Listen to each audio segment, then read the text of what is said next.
Dear students, today we're going to see the structure of blood and the histological slide what you have to show. It's needless to say that it is a very important topic. As you become any kind of doctor, you will have to deal with the blood and the blood cells. So blood or hem in Greek or sanguis in Latin, the derivatives of these words you will hear a lot. We have about 5 liters and half liter in blood storages like liver, spleen and venous plexuses. And the main functions, as you already know very well, transport of oxygen, carbon dioxide, water, nutrients, hormones, drugs, immune reactions and temperature regulation. The main components are visible mainly after centrifugation, and here you can see that the blood basically separates into 2 main parts, the plasma and the cells. And this is the main mistake in the exam, that usually when we ask, so what are the main components of blood, people immediately start with listing the different blood cells. Instead, please don't forget the blood plasma, which makes up more than half of the blood. You don't need to know so much about the plasma, just this approximately what it has. Of course, it's mainly water with many ions and organic substances like glucose, amino acids, different proteins, albumin responsible for the osmotic pressure, globulins, immune globulins for immune function, other globulins for many other things, including transport, and fibrinogen for blood clotting. So this is enough. Of course, you will learn much more about the blood plasma in many other subjects. And one more word you should be familiar with: serum is the plasma without fibrinogen. And the cellular components, you can see a big red portion which is composed of the red blood cells or erythrocytes, and the white line is composed of white blood cells, leukocytes, leuko means white, and platelets or thrombocytes. So let's see what happens if you just leave the blood to sedimentate by itself without centrifugation. You can also see that the cells will sink, and this sink, how fast they sink, it is determined by the cellular components, and white blood cells are heavier, so if the number of white blood cells increase, then we have a faster sedimentation, and this will be observed in inflammation, in tumors, in autoimmune diseases. So the blood smear that you will study is not actually a histological slide, since it has not been cut. It's not a section. I mean, it is a slide, but not a section. It's a blood smear, and you can see that a drop of blood is actually used for this. And this line shows that in old times, before machines counted the blood cells, we could count the percentage of the blood cells using this line, that you don't count the same area twice. The staining is in colors similar to the hematoxylin eosin. It has eosin, it contains eosin, but it's called the May-Grunwald Giemsa, or just simply Giemsa staining. So let's see what the blood smear looks like, and this is just to show you 1 microliter of blood is about this much, like 1 droplet, and we give the cell numbers to 1 microliter. This is the view you're going to see. So many red blood cells. Most of the cells are the red blood cells. We have 4 to 5.5 million per microliter. I also give the international unit here because many laboratories already use this international unit. The international unit is for liter, so the number is the same, It's just not million, but tera pro liter. But the number is the same, 4 to 5.5 tera per liter. Of course, the erythrocytes are mainly responsible for oxygen transport. The little fragments, cellular fragments, which are not complete cells, just cellular fragments, looking like little pieces of dirt, sometimes in the slide. These are the platelets. They are involved in blood clotting, and they are in the 100,000 range. So you can find different numbers depending on the book, but 100,000 range. So we have 150 to 450,000 per microliter, or the number is the same, 150, 450 giga per liter. And finally, the most variable group of cells is the white blood cells, or leukocytes, and these are mainly involved in immune reactions, and the number is 1,000 range, 4,000 to 10,000 per microliter, or 4 to 10 giga per liter. These numbers you do have to know. These are always asked what is the number of red blood cells, platelets, white blood cells. So let's say the red blood cells first, and these are the cells which are known for not having a nucleus. They live about 120 days, and the sizes that you have to know, the diameter is 7.2, and from the side in the middle where there is no nucleus, of course, it's thinner, so only 0.5, and on the side it's about 2 micrometers. On the surface, we find the molecules responsible for the blood groups. And they can be deformed, so due to their cytoskeleton, they can be deformed, so even in capillaries smaller than the red blood cells, they can pass through. And these numbers are important to know, because there are diseases when the size of the red blood cell is more variable. For example, in spherocytosis, you don't have to know this disease, it's just an example to see how important all these numbers are. And about 1% of the red blood cells are still immature. They are in the blood, but still not finished the maturation process. I'm going to talk about this in detail in the next lecture, the blood formation lecture. And it's about 1%. These cells are called reticulocytes. And the molecule responsible for the color and responsible for the oxygen transport is hemoglobin.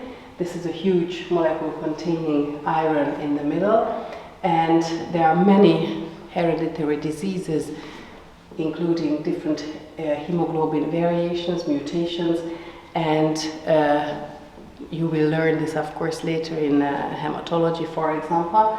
But one example is sickle cell anemia that you must have heard about. If the iron is already oxidated, like different drugs can oxidate it, or in water with nitrate, the iron is oxidated, it cannot bind oxygen anymore, and it basically causes cellular suffocation. Or during heating season, you can hear a lot about carbon monoxide poisoning. Carbon monoxide binds to hemoglobin 300 times stronger than oxygen, so this can be very, very dangerous when the hemoglobin cannot bind oxygen anymore. So anemia we have when there is less number of cells, or the hemoglobin concentration decreases, then the oxygen transport is decreased, and we can have hypoxia.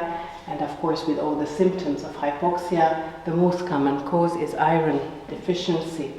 You will hear again more about it when I talk about the blood formation. The next group of cells is the platelets, or thrombocytes. These are not complete cells.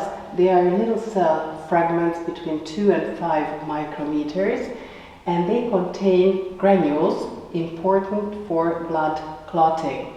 So as you see in this picture, When there is a vessel lesion, they adhere to this lesion site, they become activated, they release all these granules. You don't have to know the different names, just factors important for blood clotting, and they also aggregate here and already make a plug at the site of the lesion, and with all these granules they help with the further steps of the blood clotting. And of course, if we have too low number or too high number of platelets, both are very bad. If the number is too low, we have blood clotting problems, bleedings. If the number is too high, then there is more, the system is more prone to clotting, so there is thrombosis. And let's see now the third group of cells after red blood cells, platelets. Now the white blood cells.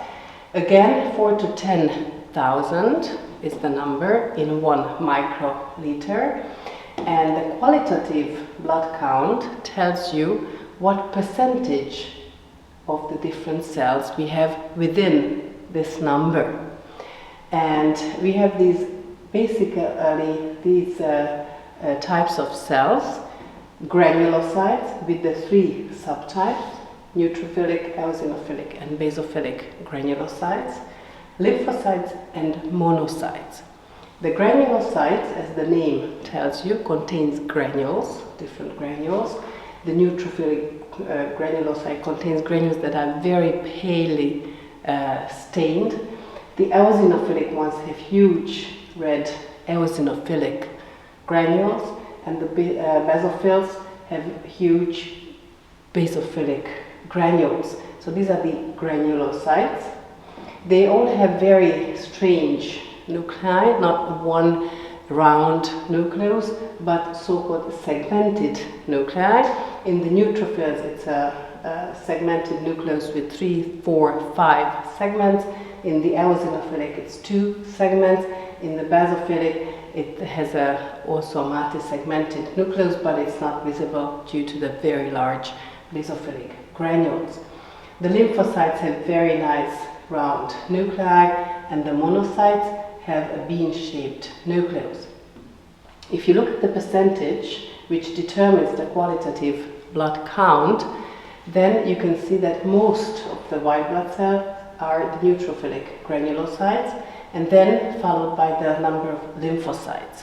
So these are very easy to find in the blood smear also. So when we ask you to show certain cells, these two are very easy to find because we have many of them. The monocytes is the next group, is the 3 to 8%, and it's also easy to find. It's a huge cell, it's the biggest cell. You see even the size is indicated in the table. You can see that these are the biggest, about 20 micrometers, up to 20 micrometers. So these are also very easy to find. The least of the cells are the eosinophilic and basophilic granulocytes, and you can see eosinophils are 2 to 4%.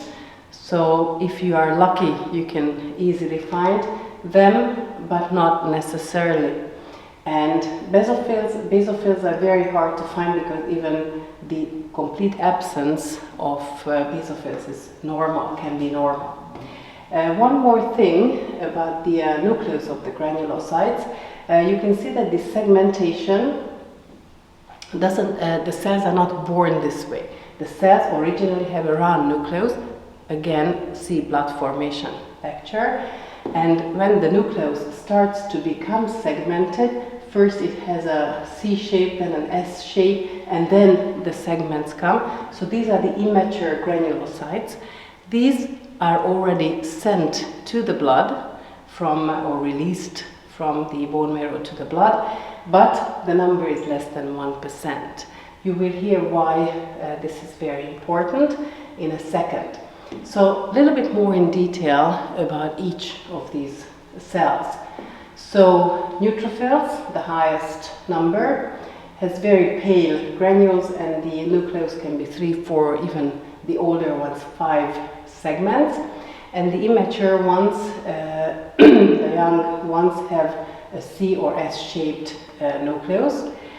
The granules contain different enzymes, especially against bacteria, so lysozyme, defensin, and also some of the enzymes are enabling the cells to pass through the connective tissue to the specific site where they have to act. So like collagenase, elastase, these are the enzymes responsible for going through the connective tissue. And myeloperoxidase is a very strong, it causes very strong oxidative stress, so it's also killing bacteria. Here you can see a picture about how neutrophil granulocytes can act. This in first line of defense against bacteria and fungal infections. So here you can see a neutrophilic granulocyte passing through the tissue with the enzymes and then phagocytosing the bacteria. So neutrophilic granulocytes are also able to phagocytose, not only the macrophages. And then after phagocytosis they kill the bacteria, but also they die themselves too. And all these things together form the pus, which is composed of dead neutrophils, bacteria, and tissue. So the number of neutrophils is increased when we have a bacterial or fungal infection. And in this case, the bone marrow reacts to the infection with sending more immature neutrophils into the blood circulation. So the immature granulocyte, the number increases as well. And this is when we say the blood count is shifted to the left, because when we start listing these, the immature cells are always on the left side. In old times when we did it with the help of the microscope, we listed the cells with the immature ones on the left side. So if it is more than 1%, as you see here, we said that it's maximum 1%. If it's more than 1%, we say it's shifted to the left. And this indicates bacterial or fungal infection.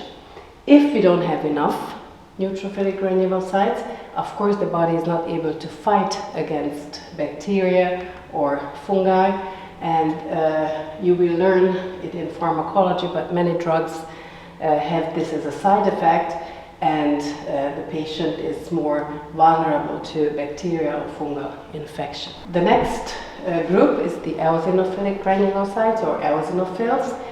The picture is very typical because you can see huge eosinophilic granules and the nuclei are segmented, but only two segments connected by a thin bridge, and that's why it's called like glasses.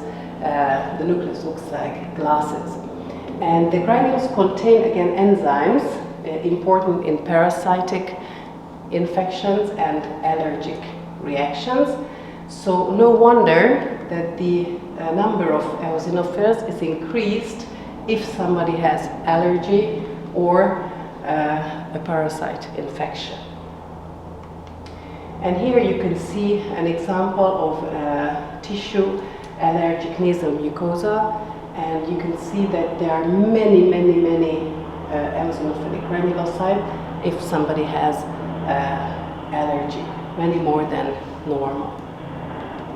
Next group is the basophilic granulocytes, and here you can see that the nucleus is also segmented, but it's not visible because of the huge basophilic granules. And here you have to know these two names, that these granules contain histamine and heparin, and they are also released in allergic reactions. I'm sure you all heard about antihistamines. If somebody has allergy, you have to take antihistamine. So these are the symptoms of an allergic reaction. Next group, monocytes. Monocytes, as I already said, are the biggest cells. Also the nucleus is big, it's kidney or bean-shaped nucleus, and it wanders to tissues and it becomes macrophages. So the monocytes, leaving the circulation, become macrophages in the tissue, and they are able to phagocytose, and after phagocytosis they are able to actually activate the immune system by the antigen presentation, and also by cytokine production. Details of all these you will learn next semester when we do the immune system and the lymphatic organs, and also in immunology subject. And finally, lymphocytes are also easy to find and easy to recognize. We have smaller and bigger lymphocytes, or small and big lymphocytes, smaller than red blood cells and bigger than red blood cells. And you can see that the nucleus is so big that you can hardly see the cytoplasm as a very thin ring, cytoplasmic ring. And basically we have these three major types, the B, T and NK cells. B cells are responsible for the so-called humoral immune response. They become plasma cells that you already learned when you did the connective tissue. They differentiate into plasma cells which produce immunoglobulins or antibodies. The T cells, which we have much more than the B cells, are involved in the cellular immune response, and the natural killer cells are responsible for the non-specific immune response. And details of this again you will hear next semester and next year in immunology. So at the end I just show you some of the presentations. Different laboratories use different presentations, how they give the lab results to the doctors and to the patients. This is from this clinic. They just write it continuously, but you can see like neutrophil granulocytes given in percentage, and also in giga per liter. And then another laboratory also indicates where there is something lower or higher than the normal. They usually give a reference range, because different laboratories using different methods can have a little bit different reference ranges. That can be the reason why you also find differences between the different books you use. And here you can see that this patient, this is the major alteration, has a lower hemoglobin level, so a little bit of anemia. And here this patient has a high number of Eosinophils. That's the only difference on this blood count. And here you can see the Eosinophilic granules a little bit higher, more than 6%. So this patient has allergy. These are other examples from other laboratories. Here you can see they even use different